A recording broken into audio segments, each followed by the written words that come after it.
selamat datang di video pertama saya. Di video ini saya akan membahas tentang sejarah farmasi dan perkembangannya di dunia sekarang. Tapi sebelum saya mulai videonya, alangkah baiknya kalau saya memperkenalkan diri dulu. Perkenalkan, nama saya Jenny Febrianti. Saya angkatan 2021 di Universitas Manggarai Makassar. Saya di kelas 02. Saya berharap video ini bisa menjadi referensi buat teman-teman yang belum mengenal farmasi atau buat teman-teman yang berminat untuk kuliah di farmasi. Mungkin ada teman-teman yang berminat menjadi seorang farmasis atau tenaga teknis kefarmasian. Semoga bisa terbantu dengan adanya video ini, ya. Oh ya, saya mau minta sama teman-teman jangan lupa like, share, dan subscribe channel ini ya. Oke, langsung saja kita masuk ke videonya. Oke, yang pertama kita akan membahas tentang asal-usul farmasi. Nah, farmasi itu berasal dari bahasa Yunani, yaitu pharmakon yang artinya obat atau racun. Bidang farmasi ini berada dalam lingkup dunia kesehatan yang berkaitan erat dengan produk atau pelayanan produk untuk kesehatan. Dari sejarahnya, pada mulanya penggunaan obat itu dilakukan secara empirik dari tumbuhan atau dilakukan dengan berdasarkan pengalaman dari turun-temurun ya menggunakan tumbuhan. Nah, teman-teman pasti tidak asing lagi dengan seorang tokoh, terutama untuk teman-teman kesehatan atau anak kedokteran, pasti tidak asing dengan tokoh Hippocrates. Nah, Hippocrates ini biasa dikenal dengan nama Bapak Kedokteran pada tahun 459 sampai 370 sebelum Masehi. Yang mana pada peradaban itu dalam praktik pengobatannya telah menggunakan lebih dari 200 jenis tanaman obat. Nah, jadi zaman dulu itu jika ada seseorang yang sakit atau mengidap sebuah penyakit, itu kebanyakan orang hanya menggunakan tumbuhan sebagai obat. Nah, sampai pada akhir abad 19, obat merupakan produk organik atau anorganik dari tumbuhan yang dikeringkan ataupun tumbuhan yang segar, bahan hewan yang aktif menyembuhkan penyakit, tetapi juga dapat menimbulkan efek toksik atau berlebihan jika dosisnya terlalu tinggi.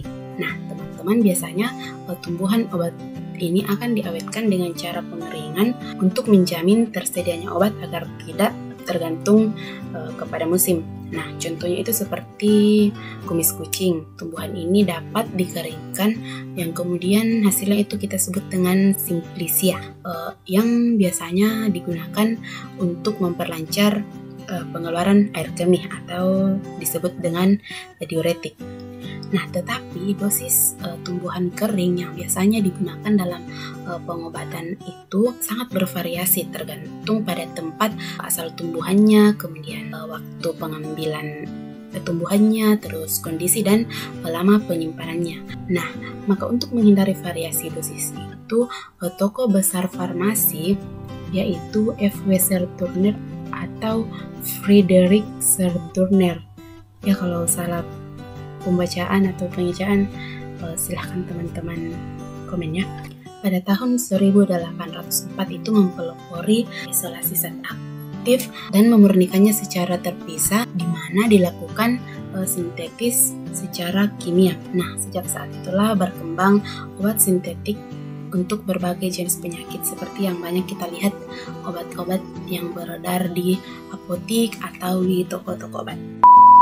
Nah, teman-teman, ini penting, sebelum diedarkannya obat-obat sintetik itu, pengembangan bahan obat diawali dengan sintetis atau isolasi dari berbagai sumber, yaitu dari tanaman, contohnya glikosida jantung untuk mengobati lemah jantung. Kemudian jaringan hewan, contohnya heparin untuk mencegah pembekuan darah. Ketiga, kultur mikroba, contohnya penisilin G sebagai antibiotik pertama. Nah, setelah ditemukannya bahan calon obat, maka selanjutnya calon obat tersebut akan melalui serangkaian uji yang sangat panjang sebelum diresmikan sebagai obat oleh badan pemberi izin. Nah, seiring perkembangan, ilmu farmasi ini kemudian tersebar ke seluruh dunia, mulai dari Inggris, Amerika Serikat, dan Eropa Barat.